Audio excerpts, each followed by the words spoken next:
প্রস্তাব জমা করেছি এবং আমরা চাই এই সেশনে যে আর কয়েকটা দিন বাকি আছে তার মধ্যে অধ্যক্ষ মহোদয়ের ভূমিকা নিয়ে বিধানসভায় আলোচনা হোক আমাদের অনাস্থা প্রস্তাবে। আমরা এর আগেও দিয়েছিলাম, অধ্যক্ষ মহোদয় উপাধ্যক্ষ মহোদয়কে বিবেচনার জন্য দিয়েছিলেন এবং উপাধ্যক্ষ মহোদয় তার ক্ষমতা প্রয়োগ করে আমাদের অনাস্থা প্রস্তাব বাতিল করেন।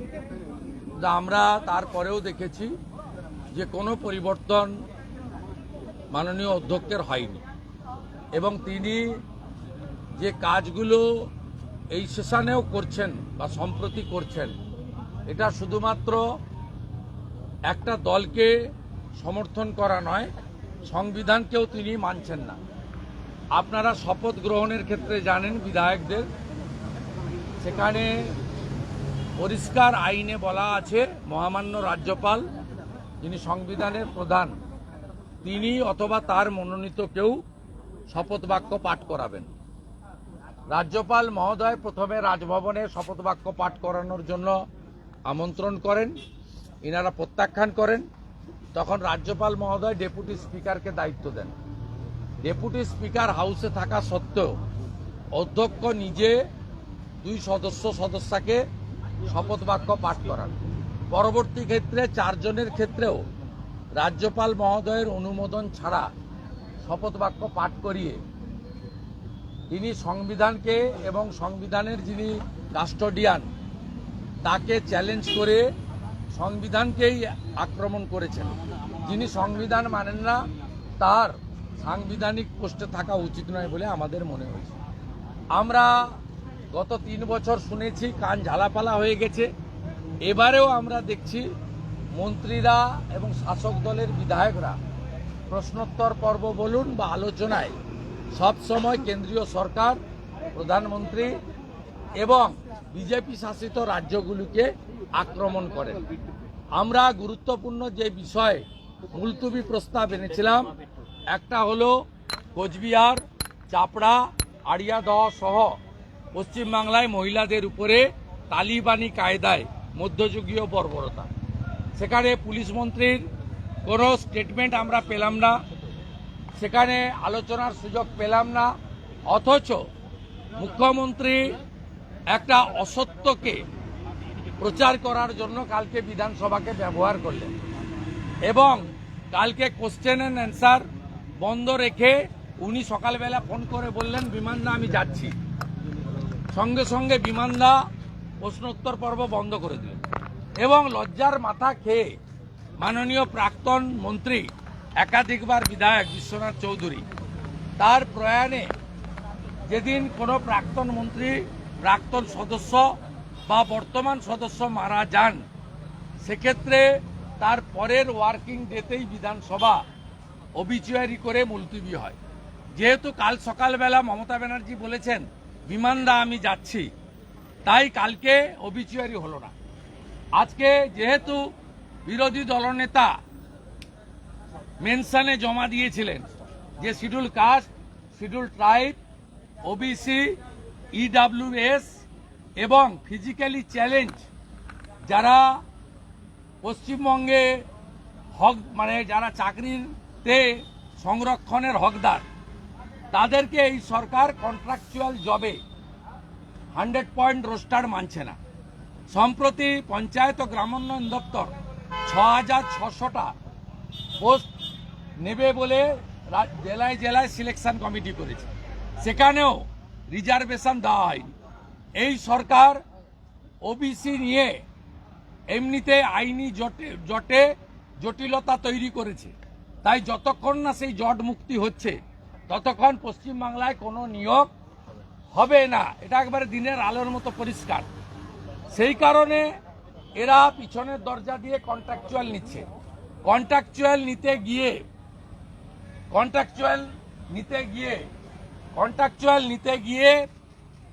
আজকে 100 roster SC, ST, EWS, physically challenge এবং যারা এক্সাম ক্যাটাগরিতে আছে, এক্স সার্ভিসম্যান, এনুমারেটর, তারা সংরক্ষণের সুযোগ পাচ্ছেন না। আমার যেহেতু বলার মেনশনে দিয়েছিলাম, তালিকা দেখে obituary and adjourn. এই হাউসকে দশকর্মা ভান্ডারে পরিণত করা হয়েছে, দলের হাউসে পরিণত করা হয়েছে। আমরা ফিরহাদ হাকিমের সাম্প্রদায়িক মন্তব্যের প্রতিবাদ করেছিলাম, আমাদের অ্যাডজর্নমেন্ট মোশন পড়তে দেওয়া হয়নি, উল্টে আমাদের প্রতিবাদ শাউটিং স্লোগানকে বাধা দেওয়ার জন্য মেনশনে 2 মিনিটের বেশি বলার সুযোগ কেউ পান না। শ্যামল মণ্ডলকে 12 মিনিট, অপূর্ব সরকারকে 10 মিনিট ধরে স্পিকার নির্মল ঘোষের সঙ্গে পরামর্শ করে বক্তব্য চালিয়ে যেতে বলেন। নির্লজ্জের মতো একটা চোখ বন্ধ রেখে একটা চোখ খোলা রেখে যে কাণ্ড কারখানা তিনি করছেন, বিধানসভার রুলস, সংবিধান, গণতন্ত্র, হাউস বিলংস টু অপোজিশন, আর দিব্যি ছিন্নমূলের ঘাসফুল মার্কা প্রতীক গলায় ঝুলিয়ে লোকসভা ভোটে প্রচার করে বেড়াচ্ছেন দাঁত কেলিয়ে সুমন কাঞ্জিলাল, তাকে বেমালুম বলছেন বিজেপি সদস্য, তিনি বক্তৃতা রাখছেন। যাহা মুখ্যমন্ত্রী তাহাই বিমানদা, কয়েনে রেপিট আর ওপিট। তাই এই অধ্যক্ষের অপসারণ চাই, এই দলতন্ত্রের হাত থেকে মুক্তি চাই। মুখ্যমন্ত্রী প্রচন্ড কান্নাকাটি করছেন, সংবাদ মাধ্যমে দেখলাম যে লোকসভার অধ্যক্ষ সাংবাদিকদের অধিকার খর্ব করছেন। ছাতা হাতে ধরে বিরোধী দলনেতা হাউস চলাকালীন পিচ রাস্তায় দাঁড়িয়ে সাংবাদিক সম্মেলন কেন করছেন? নিজের মুখটা আয়নায় দেখছেন মাননীয় মমতা ব্যানার্জি? এই যে গ্লাসের ঘরে ঢুকিয়ে দিয়েছেন, এটা কি পিঞ্জরে মে বাঁধায় খাঁচা? আগে নিজের মুখটা আয়নায় দেখুন। আপনার কোন সচিব নবান্নের বিট করা সাংবাদিকদের সঙ্গে কথা বলতে ভয় পায়। আপনি বিধানসভায় সাংবাদিকদের খাঁচার মধ্যে পুরেছেন হাউস চলাকালীন। আমি বাম আমলের বিধায়ক 2006 বুদ্ধবাবু লবিতে ভিতরে হলে বুম নিয়ে ক্যামেরা নিয়ে ঢুকতে দিতেন, শুধু হাউস চলার সময় নয়, হাউস বন্ধের সময়। বুদ্ধবাবু এখনো সুস্থ আছেন, তার কাছ থেকে গিয়ে মমতা ব্যানার্জি একটু পাঠ নিয়ে আসবেন যে বিধানসভাটা কেমন ভাবে চালিয়েছিলেন তিনি। অনুব্রত মণ্ডল গরু পাচার মামলায় আছে, সুপ্রিম কোর্টে জামিন পেয়েছে। এটা টেকনিক্যাল গ্রাউন্ড, লিগ্যালি কেন পেয়েছে আলাদা কথা, তবে বেরোনোর কোনো সুযোগ নেই। ইডির মামলাতে আছে এবং আমরা যেটা কনভেনশন বা দেখেছি, আমাদের অভিজ্ঞতা, আমরা লয়ার নই, এজেন্সিরও কেউ নই, তাতে সিবিআই মামলাতে অনেকদিন জেলে থাকার পরে বেল পেয়ে যায়, ক্রিমিনাল অফেন্স। কিন্তু পিএমএলএ মানি লন্ডারিং এর ক্ষেত্রে বেরিয়ে আসা খুব মুশকিল, যেটাতে ভাইপো আছে। ভাইপোর লিপস অ্যান্ড পাউন্সের সম্পত্তিগুলো অ্যাটাচমেন্ট হয়েছে, যার সম্পত্তি অ্যাটাচমেন্ট হয়েছে তার তো ভিতরে থাকা উচিত। অর্থাৎ স্বাভাবিকভাবে পশ্চিমবাংলার দুর্নীতির বিরুদ্ধে যে জনগণ অপেক্ষা করে থাকেন তাদেরকে আমি আশ্বস্ত করতে চাই যে উনি বাইরে বেরোতে পারবেন না। ইডির মামলাতেও উনি অলরেডি ভিতরে আছেন এবং আমার কাছে আমি যেটুকু শুনেছি সংবাদ মাধ্যমের মাধ্যমে বা জনশ্রুতিতে, সেটা হলো মোহাম্মদ বাজারে যে জিলোটিন স্টিক উদ্ধার হয়েছে সেই এনআইএ মামলাতেও অনুব্রত মণ্ডল সরাসরি ইনভলভমেন্ট আছে। আশ্বস্ত থাকুন, আজ সকাল থেকে যা চলছে উল্লসিত আমরা। ভোট লুট যারা করেছে, যারা উত্তর 24 পরগনা থেকে ভাঙড় পর্যন্ত তৃণমূলের যারা ফাইন্যান্সিয়াল সাপোর্ট দেয়, সেই সমস্ত চাল চোর, ডাল চোর, চিনি চোর, গম চোর, সেই চোরেদের বাড়িতে ব্যাপক রেড চলছে। আমরা চাই এদেরকে ভালো করে ধরে রোহিঙ্গাদের মতো খাঁচায় পড়া। আমি নাম শুধু বলবো না, আমি শুধু বলবো জয় জয় শ্রীরাম, জয় শ্রীরাম, চালিয়ে যান।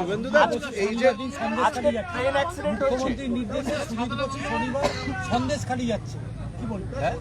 সুজিত বসু শনিবার সন্দেশখালী, আমার কি সন্দেশখালী তো বিজেপি লিড পেয়েছে, সন্দেশখালীতে তো বিজেপি লিড পেয়েছে। সন্দেশখালীর আন্দোলন যে সঠিক ছিল, সন্দেশখালীর ভোটাররাই আমাদের বলে দিয়েছে। বৃষ্টি নেই না? সন্দেশখালীতে বিজেপি 7,000 লিড পেয়েছে। সন্দেশখালীতে মা বোনেদের উপর তৃণমূল যে অত্যাচার করেছে, মমতা ব্যানার্জি যে খুনি গুন্ডা মায়েদের উপর অত্যাচারকারী শাহজাহানকে সমর্থন করেছিলেন, তাই সন্দেশখালীতে মমতা ব্যানার্জির পার্টি তোলামূল হেরেছে, বিজেপি জিতেছে, রেখা পাত্র 7,000 লিড পেয়েছে। শুনুন, এই যে বারিক ট্রেন দুর্ঘটনা কি বলবেন? একের পর এক ট্রেন দুর্ঘটনা হচ্ছে, মানে এক মাসে তিনবার হলো। কি বলবেন এটা? এটা তো কেউ সমর্থনযোগ্য নয়, এবং কেন ঘটছে সেটা দেখা উচিত। যদি রেলের পাটে ত্রুটি থাকে, সেই ত্রুটি মুক্ত হওয়া উচিত। আর যদি কনস্পিরেসি থাকে, করমণ্ডল এক্সপ্রেসে যেভাবে কনস্পিরেসি হয়েছিল, সেটাও চিহ্নিত করে ব্যবস্থা গ্রহণ করা উচিত। এটা কেউ সমর্থন করে না। রেল যাত্রা নিরাপদ হোক, কারণ ভারতবর্ষে যারা বাড়ি থেকে বেরোন তার 70% লোক রেলের উপরে নির্ভর করে। বিধানসভাতে বঙ্গভঙ্গ বিরোধী প্রস্তাব আনার একটা কথা চলছে। সোমবার দিন সেই প্রস্তাব আসতে চলেছে বিধানসভায়।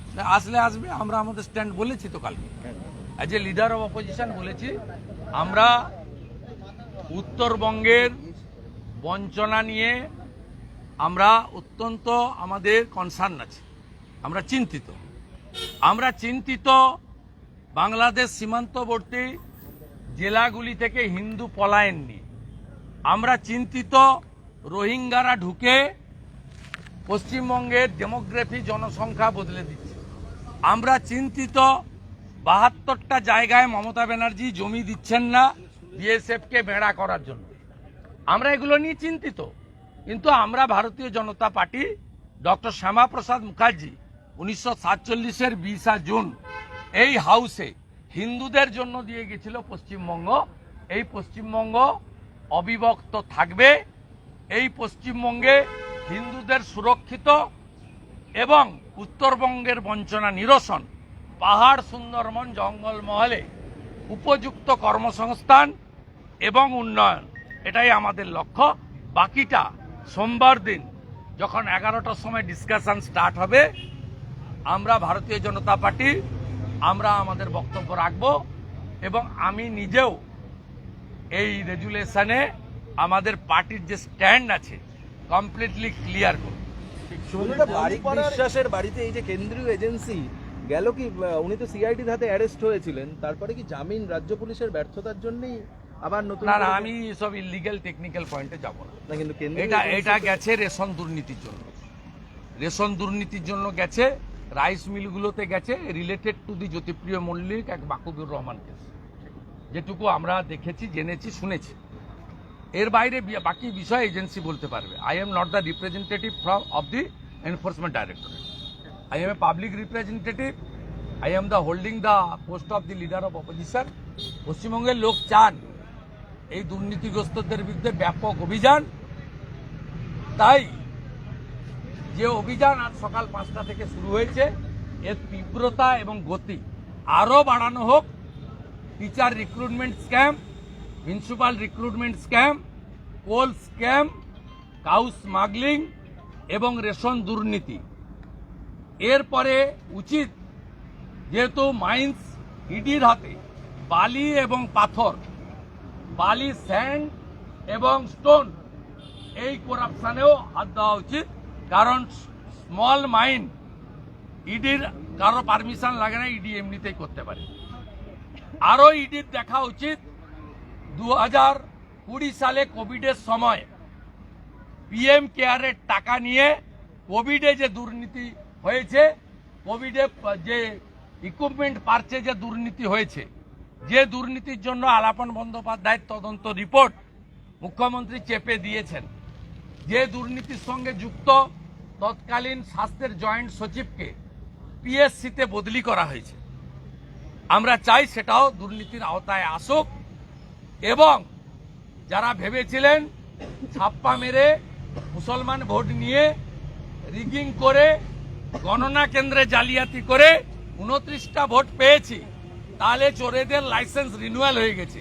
তারা মূর্খের স্বর্গে ছিলেন, আজকের ঘটনা প্রমাণ হয়েছে, বাড়ি থেকে টাকা সরান, প্রয়োজন হলে পালান, বিপদ আসন্ন। এই তাক মাথায় আরে তার ফার গুলো না